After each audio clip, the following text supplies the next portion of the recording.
Les autorités égyptiennes ont annoncé aujourd'hui, mardi, la découverte du tombeau du roi Thoutmôsis II. Pendant 500 ans, ce tombeau royal est resté scellé, à l'abri des regards.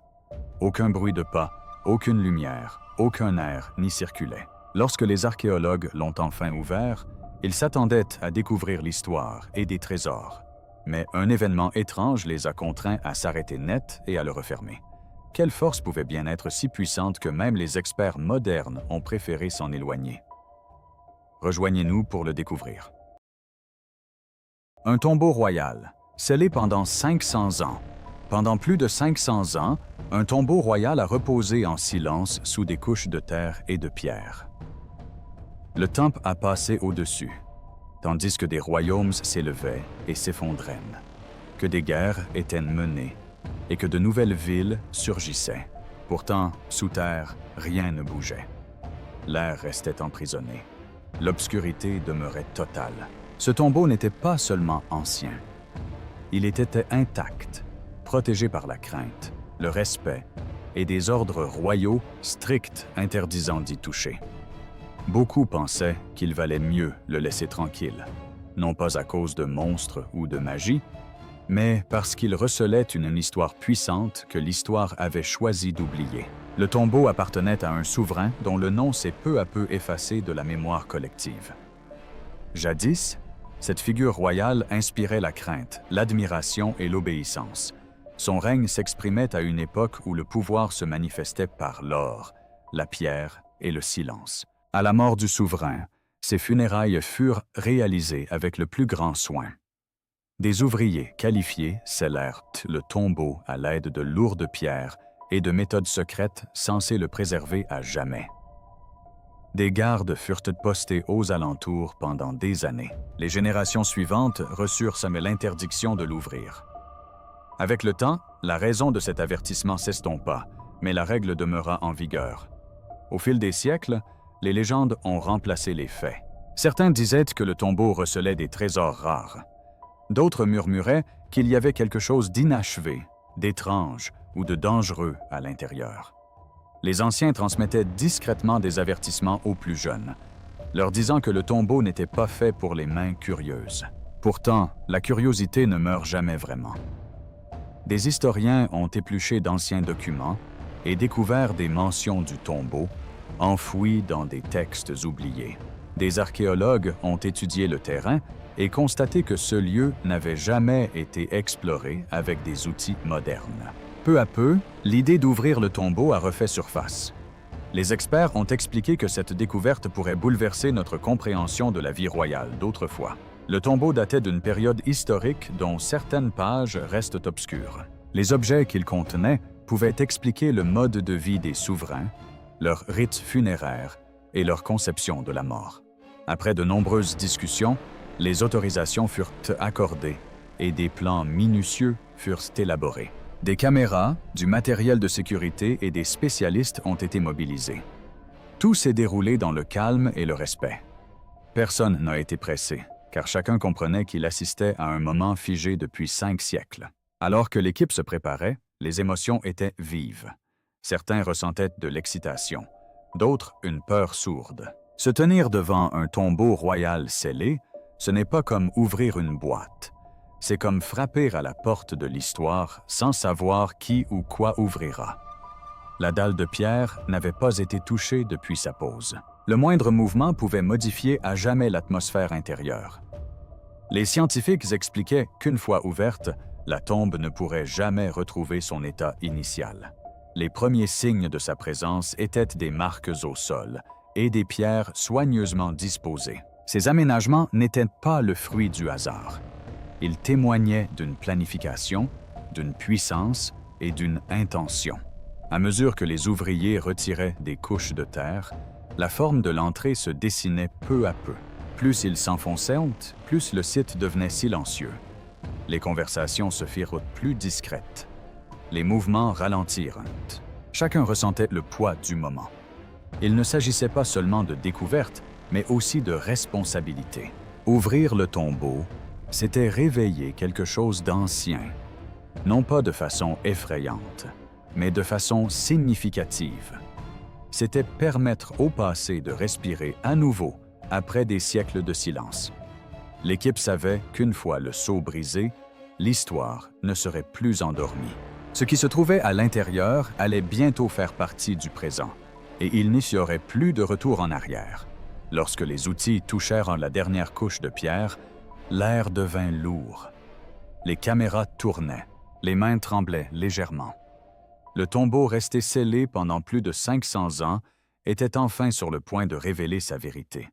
Personne ne se doutait encore que ce qui allait suivre allait tout bouleverser et contraindre à refermer le tombeau presque aussitôt ouvert.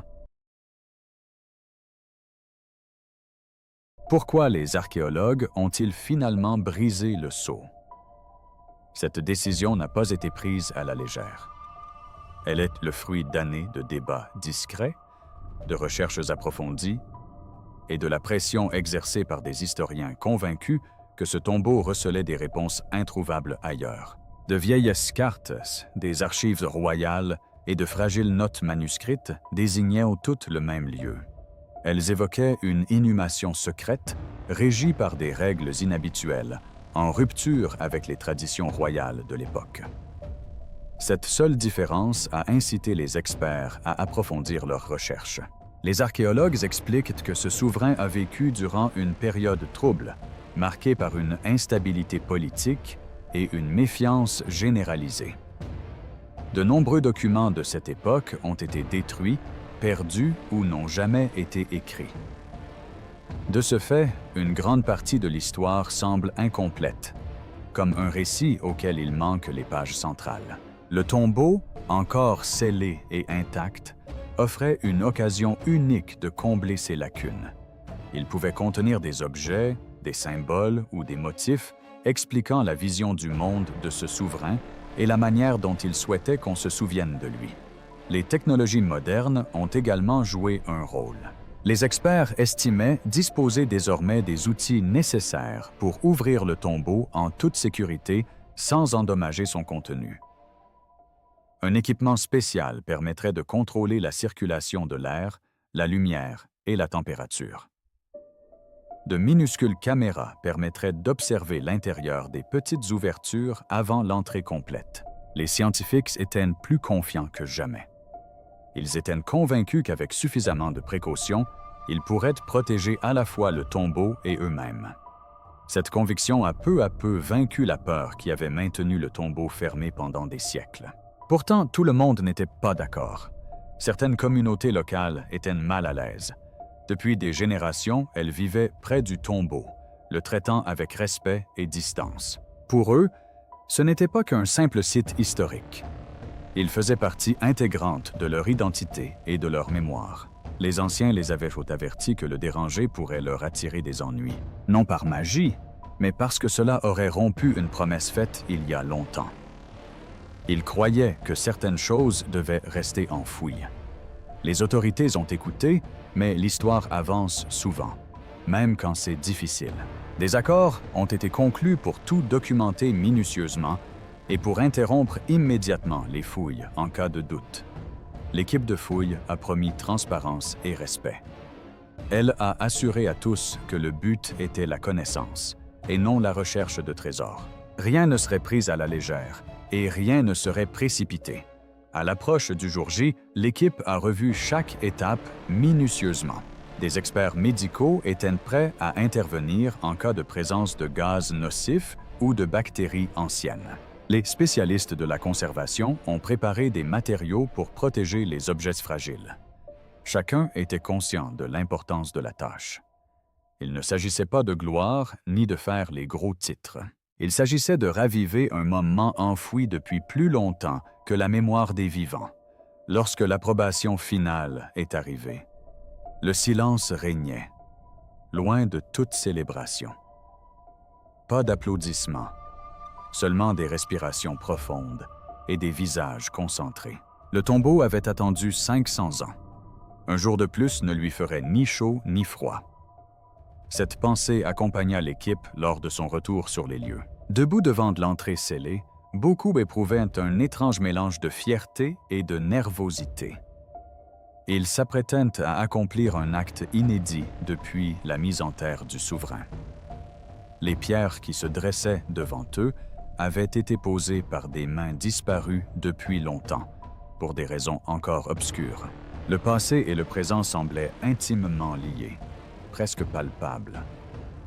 Personne n'avait encore compris que si ce tombeau était resté fermé si longtemps, ce n'était ni par tradition, ni par peur.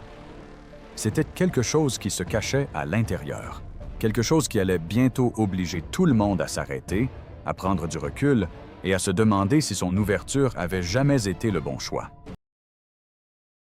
Des avertissements ancestraux que personne n'a pris au sérieux. Bien avant que le premier outil moderne ne touche le sol, des avertissements existaient déjà, discrètement tissés dans l'histoire comme des fils délavés. Ces avertissements n'étaient ni criés, ni menaçants.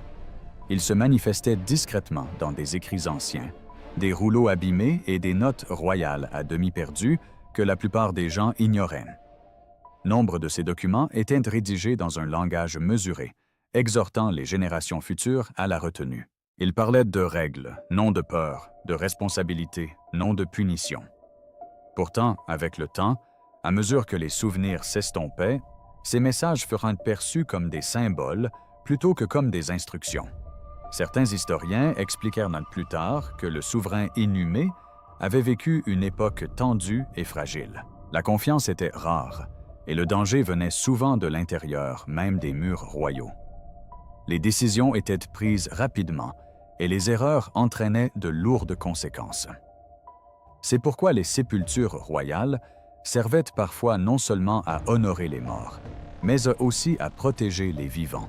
La manière dont ce tombeau était scellé, gardé et dissimulé laissait supposer qu'il servait un but plus profond que le simple souvenir. Les traditions locales véhiculaient également leur propre mise en garde discrète. Les anciens disaient aux enfants de ne jamais jouer près du site. Les agriculteurs évitaient de creuser trop près du sol. Ces habitudes se transmettaient sans explication claire. On les suivait simplement parce que nos parents et grands-parents avaient fait de même. Au fil des générations, ces pratiques sont devenues des coutumes plutôt que des choix conscients. Personne ne les a remises en question en profondeur, et personne ne s'attendait à ce qu'elles soient un jour contestées. En étudiant la région, les archéologues ont remarqué d'étranges schémas. L'emplacement du tombeau ne correspondait pas aux schémas funéraires royaux habituels. Il était situé plus loin, plus profondément sous terre et scellé avec des matériaux inhabituels. Certains symboles gravés sur des pierres voisines ne correspondaient pas à la période. Les experts débattaient de leur signification, mais beaucoup les considéraient comme décoratives ou cérémonielles. L'idée que ces marques étaient des avertissements paraissait dépassée dans un monde régi par la science et la logique. La pensée moderne a contribué à dissiper les doutes. De nombreux chercheurs pensaient que les sociétés anciennes exagéraient souvent le danger pour protéger les sites précieux des pillards. Ils supposaient que ces avertissements n'étaient que des stratagèmes habiles pour effrayer les intrus. De ce point de vue, la peur n'était pas réelle, mais seulement utile. Cette croyance a peu à peu érodé le respect dû aux anciens messages. Ce qui paraissait autrefois sérieux est devenu un sujet d'analyse plutôt qu'un principe à suivre. Tandis que la planification se poursuivait, quelques voix s'élevèrent, inquiètes. Certains chercheurs se sont interrogés sur les raisons des efforts déployés pour préserver l'étanchéité du tombeau. Ils se sont demandé pourquoi les documents relatifs à ce souverain s'interrompaient si brusquement après son inhumation. Même les arbres généalogiques royaux semblaient omettre certains détails. Ces zones d'ombre étaient troublantes, mais la curiosité l'emportait. Le besoin de réponse reléguait les doutes au second plan. Lors des préparatifs, des experts en environnement ont analysé le sol et constaté sa densité inhabituelle autour du tombeau. Cela suggérait une superposition intentionnelle et non une accumulation naturelle. C'était comme si les bâtisseurs avaient voulu créer une barrière plutôt qu'un lieu de repos. Pourtant, ce détail était perçu comme une prouesse architecturale et non comme un signe de prudence. La confiance dans les méthodes de sécurité modernes continuait de croître. Lorsque l'équipe de fouille se réunissait, les conversations s'apaissaient parfois le soir. Quelques membres avouaient un certain malaise, sans pouvoir l'expliquer. Se tenir près de l'entrée scellée procurait une sensation différente, plus pesante. Certains disaient que l'air semblait immobile, même lorsque le vent soufflait sur le site. Ces impressions furent attribuées à la nervosité. Après tout, l'histoire avait appris aux hommes à craindre l'inconnu, et il ne s'agissait là que d'un nouvel inconnu. Une fois les dernières vérifications effectuées, les avertissements du passé semblaient lointains et lointains. Les écrits d'il y a des siècles paraissaient insignifiants face aux machines et aux connaissances modernes. La conviction que tout pouvait être contrôlé a remplacé la prudence. Personne ne pensait se tromper. On croyait enfin écouter l'histoire, au lieu de l'ignorer. Pourtant, l'histoire avait déjà parlé. Elle avait murmuré à travers le silence, les schémas et les absences. Elle avait demandé patience et respect, et non la seule curiosité. Ces avertissements n'étaient jamais spectaculaires. Ils étaient calmes et réguliers, attendant d'être remarqués. Mais dans un monde avide de découvertes, les messages discrets sont souvent les plus faciles à ignorer. Alors que l'équipe s'apprêtait à ouvrir le tombeau, ces mises en garde ancestrales s'estompèrent complètement. Tous se concentrèrent sur l'instant présent, sur les réponses qui les attendaient à l'intérieur. Personne ne se doutait que ces avertissements n'étaient pas destinés à empêcher l'ouverture définitivement. Elles étaient destinées à préparer les gens à ce qui allait suivre, à une découverte qui obligerait tout le monde à s'arrêter, à se retirer et à sceller à nouveau le tombeau. L'instant où le tombeau fut ouvert. Le jour de l'ouverture du tombeau commença dans le calme, presque en douceur, comme si la terre elle-même retenait son souffle. Le ciel était dégagé et la lumière matinale baignait doucement le site de fouille. Pas de célébration, pas de conte à rebours dramatique, juste une concentration intense. Chacun comprenait que ce moment était le fruit de 5 siècles d'attente. Ce qu'ils allaient faire allait changer le tombeau à jamais, même si ce n'était que pour un court instant. L'équipe avançait avec précaution.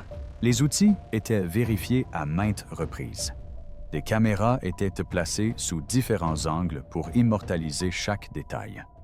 Des spécialistes étaient prêts à intervenir, chacun responsable d'une tâche précise. Certains surveillaient la qualité de l'air, d'autres guettaient les mouvements de la pierre. Personne ne parlait fort. Même les instructions les plus simples étaient données à voix basse. L'atmosphère était moins celle d'un chantier que celle d'un lieu empreint de profond respect. Le seau de pierre final se dressait devant eux. Large et massive, sa surface était lissée par le temps. Des marques gravées y étaient encore visibles, bien que leur signification fût depuis longtemps oubliée. Les ingénieurs expliquèrent que cette pierre avait été placée selon des méthodes désormais inexpliquées. Il avait résisté aux tremblements de terre, aux tempêtes et à des siècles de pression terrestre. L'enlever exigeait de la patience, non de la force. Dès que le premier outil effleura le bord du seau, un silence étrange s'installa sur le site. La poussière s'élevait lentement dans les airs, luisant sous le soleil. Chaque mouvement était lent et maîtrisé. Personne ne se précipitait. L'objectif n'était pas la vitesse, mais la sécurité. Des capteurs surveillaient les variations de température et de niveau de gaz. Pendant plusieurs minutes, rien ne sembla se produire. Alors qu'une petite ouverture se formait, un phénomène inattendu se produisit. Un léger courant d'air s'échappa de l'intérieur du tombeau. Il était faible, mais perceptible. Les scientifiques l'avaient prédit, mais l'expérience était différente. Cet air n'avait pas été en contact avec le monde extérieur depuis 500 ans. Il portait le poids du temps, scellé depuis la mort du souverain. L'équipe s'est immédiatement arrêtée. La procédure exigeait un délai pour permettre à l'air intérieur de se stabiliser. De petites caméras ont été introduites par l'ouverture. Les écrans s'illuminèrent, dévoilant un premier aperçu de l'intérieur. Ce qui apparut fut loin de ce que beaucoup attendaient. Au lieu de formes nettes et d'objets brillants, l'espace semblait sombre, exigu et étonnamment bien conservé. Les murs semblaient presque intacts, comme si le temps s'était écoulé plus lentement à l'intérieur. À mesure que l'ouverture s'élargissait légèrement, l'odeur changea. Elle n'était ni forte ni nauséabonde, mais inconnue. Les experts échangèrent des regards. Ce n'était pas l'odeur habituelle des tombeaux antiques. Les appareils de surveillance commencèrent à afficher de petites mais soudaines variations dans les paramètres de l'air. Rien de dangereux pour l'instant, mais suffisamment pour susciter l'inquiétude. L'équipe est restée calme mais vigilante. De la poussière s'est soulevée, accompagnée de fines particules qui sont restées en suspension plus longtemps que prévu. Les spécialistes ont rapidement ajusté leurs masques. Les particules ne correspondaient pas aux matériaux connus provenant de sites similaires. C'était étrange, mais pas encore alarmant. Du moins, pas encore. Les caméras s'enfoncèrent plus profondément, révélant les contours d'une chambre funéraire. À l'intérieur, les objets étaient disposés avec soin, plus ordonnés que d'ordinaire pour une tombe de cet âge. Les décorations étaient moins nombreuses, mais la précision plus grande. Tout semblait intentionnel. L'emplacement de la chambre suggérait une conception qui s'affranchissait des traditions. L'atmosphère était maîtrisée, presque sous surveillance, même sans protecteur vivant. Au fur et à mesure que les images continuaient d'être visionnées, un expert remarqua quelque chose d'inquiétant. Certaines surfaces semblaient scellées dans des espaces clos, agencés en couches d'une manière inhabituelle. Cela laissait supposer que même à l'intérieur du tombeau, la séparation avait joué un rôle important. L'idée que les bâtisseurs avaient voulu contenir quelque chose et non seulement le protéger, s'est peu à peu imposée. À ce moment-là, le chef d'équipe a ordonné une nouvelle pause. Le silence se fit dans la pièce, hormis le léger bourdonnement des machines. Chacun sentit un changement. Ce qui avait commencé comme une inauguration historique se transforma en une question qui se dévoilait peu à peu. Étaient-ils face à un lieu de repos ou à une barrière? On décida d'entrouvrir légèrement le seau. Mais dès que l'ouverture s'élargit, des alarmes retentirent discrètement. Les relevés évoluèrent plus rapidement cette fois. Pas encore mortels, mais instables. Les experts ne pouvaient pas immédiatement expliquer les données. Le passé réagissait au présent d'une manière imprévue. Personne ne paniqua, mais l'atmosphère avait complètement changé. L'excitation avait fait place à la prudence. On comprit alors que ce tombeau ne se comportait pas comme les autres. Quelque chose, dans ce tombeau, résistait à l'ouverture, non par la force, mais par sa conception même. Et tandis que l'équipe s'apprêtait à décider de la suite des opérations, il devint évident que cette ouverture ne durerait pas. Le tombeau avait révélé suffisamment d'éléments pour exiger des réponses, mais aussi suffisamment pour avertir qu'il n'était pas prêt à être pleinement dérangé. La découverte qui stupéfia tout le monde. Tandis que l'étroite ouverture restait sous contrôle, l'attention se porta entièrement sur ce que le tombeau révélait silencieusement. Les écrans montraient un espace étrangement intact, comme si le temps s'était figé au moment où le tombeau fut scellé. La plupart des chambres antiques présentent des signes évidents de vieillissement, fissures, taches ou effondrements. Celle-ci n'en portait aucune trace. Les murs semblaient solides et lisses, et l'espace intérieur paraissait soigneusement protégé, plutôt qu'abandonné. Ce seul fait a perturbé les experts, car il remettait en question toutes leurs attentes concernant une sépulture aussi ancienne. Les matériaux utilisés à l'intérieur étaient inhabituels. Les spécialistes ont remarqué des surfaces stratifiées qui semblaient conçues pour dissimuler plutôt que pour mettre en valeur. Ces décorations n'étaient pas destinées à honorer la royauté. Elles semblaient fonctionnelles, réfléchies et précises. Les différentes strates suggéraient une séparation, comme si les bâtisseurs avaient voulu éviter que les différentes parties du tombeau ne se touchent. Ce genre de planification était rare et soulevait une question que personne n'osait encore poser ouvertement. Que cherchaient-ils exactement à dissimuler? À mesure que la caméra s'enfonçait, l'absence de richesse traditionnelle devenait flagrante. Point de trésors étincelants, point d'objets en or massif destinés à impressionner l'au-delà. Il y avait en revanche moins d'objets, disposés avec soin et harmonie. Chaque objet était entouré d'espace. Rien ne semblait aléatoire. Cela laissait supposer que la sépulture n'était pas destinée à célébrer le pouvoir, mais à le contrôler. Pour un tombeau royal, ce choix était profondément étrange. La zone funéraire centrale apparut peu à peu et c'est alors que l'inquiétude s'intensifia. La sépulture du souverain n'était ni centrale ni ouverte. Elle était en retrait, protégée par des couches de pierres supplémentaires et positionnée de telle sorte que l'accès en était difficile, même à l'intérieur de la chambre scellée. Cela signifiait que les bâtisseurs du tombeau s'attendaient à des intrusions, même si elles survenaient des siècles plus tard. Ils avaient anticipé les perturbations et préparé des défenses qui ne reposaient ni sur des gardes, ni sur des menaces, mais sur la structure et la conception. Parallèlement, les appareils de surveillance ont commencé à afficher des anomalies qui, de prime abord, semblaient inexplicables. Les paramètres de la qualité de l'air variaient sans cause apparente.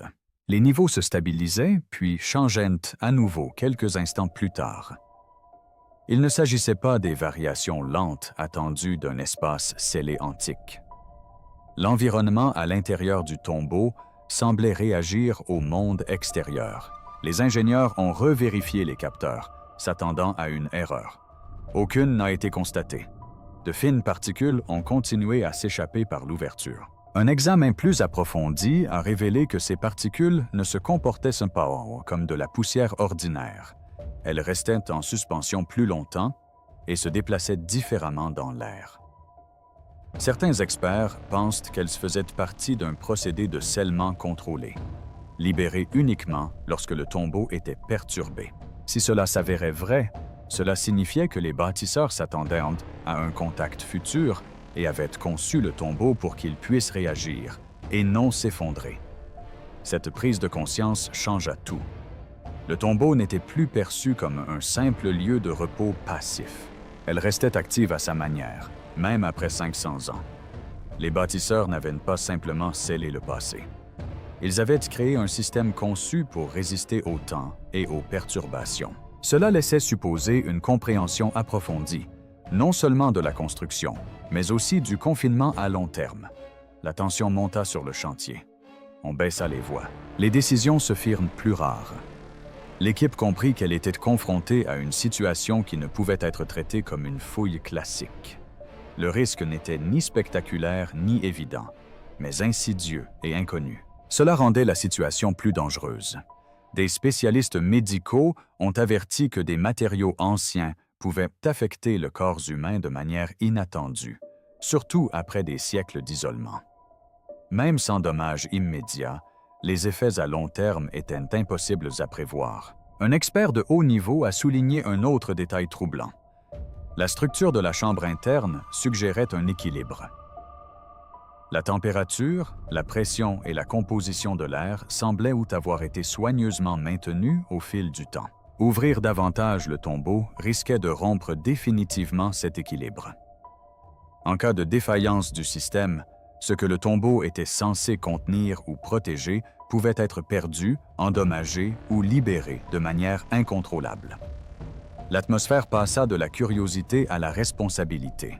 Il ne s'agissait plus seulement de découverte, mais aussi de savoir s'arrêter.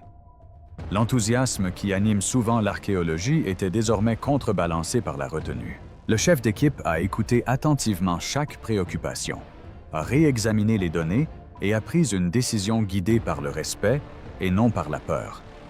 L'ordre a été donné de stopper toute nouvelle ouverture. Cette décision n'a pas été prise à la légère ni de façon précipitée. La procédure a été suivie étape par étape. L'ouverture a été réduite progressivement afin d'éviter toute variation brutale de la pression d'air. Des matériaux ont été utilisés pour stabiliser le joint sans l'endommager. Chaque mouvement était calme et délibéré, comme si l'équipe s'excusait auprès du tombeau de l'avoir réveillé trop brièvement. À mesure que l'espace se réduisait, un silence pesant s'abattit sur le lieu. Personne ne parlait. Il n'y eut aucune déception, seulement de la compréhension. Le tombeau avait révélé juste assez pour que son message soit clair.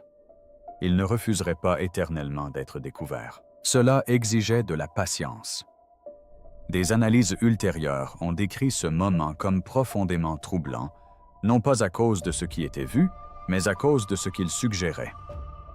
Le tombeau remettait en question les conceptions modernes du savoir antique. Cela laissait entendre que, jadis, les gens comprenaient la notion de confinement, de risque et de temps d'une manière que nous commençons à peine à saisir. À la fin de l'opération, le tombeau se dressait presque exactement comme avant. 500 ans de silence avaient été brièvement rompus, puis soigneusement rétablis. Ce qui se trouvait à l'intérieur demeurait en grande partie invisible, mais sa présence avait désormais une importance capitale. La découverte n'apportait pas de réponse. Elle soulevait de nouvelles questions. Le tombeau n'était plus seulement un vestige du passé. Il devenait un rappel que certains savoirs sont gardés non par crainte, mais par dessein. Et parfois, les découvertes les plus marquantes sont celles qui nous invitent à prendre du recul, à écouter attentivement et à patienter. Pourquoi le tombeau fut-il refermé aussitôt? Une fois le tombeau refermé, le monde extérieur reprit son cours.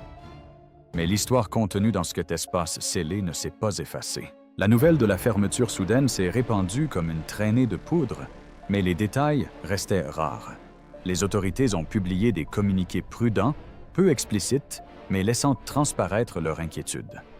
Ce qui avait commencé comme un moment de fierté pour l'archéologie s'est mué en un mystère silencieux. Le silence qui suivit semblait plus lourd que les siècles de quiétude qui avaient précédé l'ouverture du tombeau. Les experts regagnèrent sur leur bureau avec plus de questions que de réponses. Ils passèrent en revue les images une par une, étudièrent les données des capteurs et comparèrent leurs notes stars dans la nuit.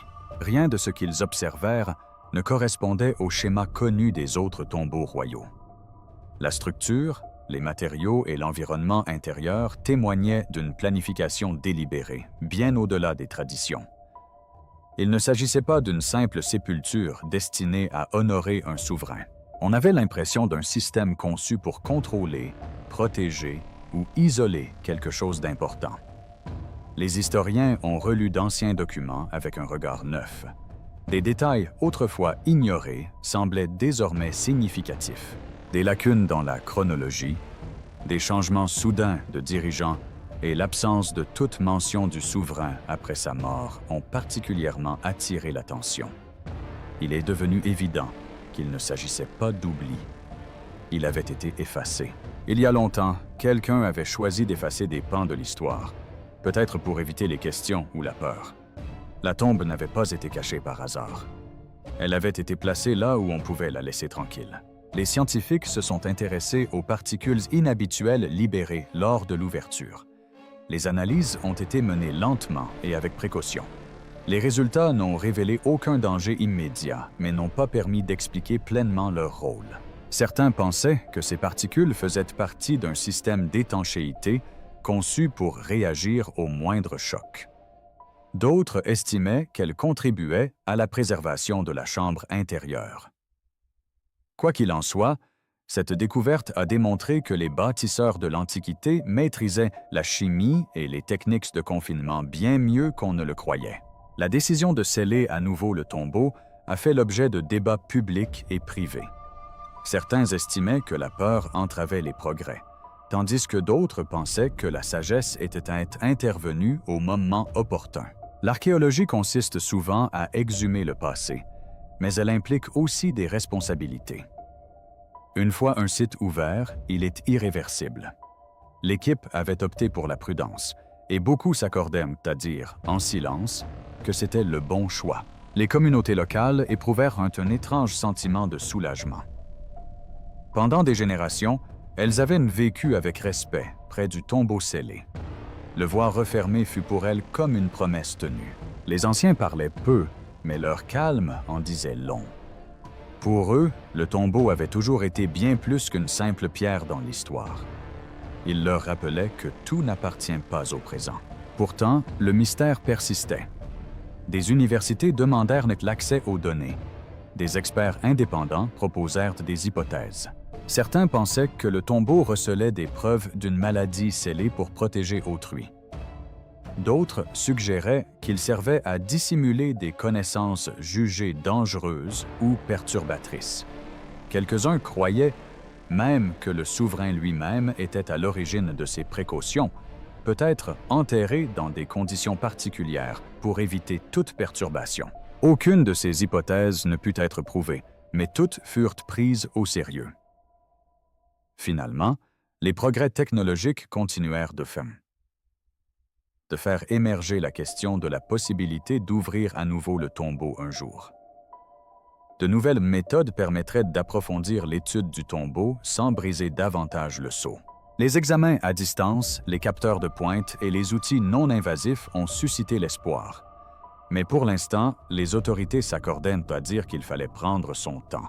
Se précipiter ne ferait que répéter les erreurs du passé. Le tombeau devint un symbole. Il rappelait au monde que l'histoire n'est pas qu'un amas de faits à découvrir. C'est un récit vivant, façonné par des choix, des peurs et des valeurs. Les peuples anciens n'étaient pas naïfs.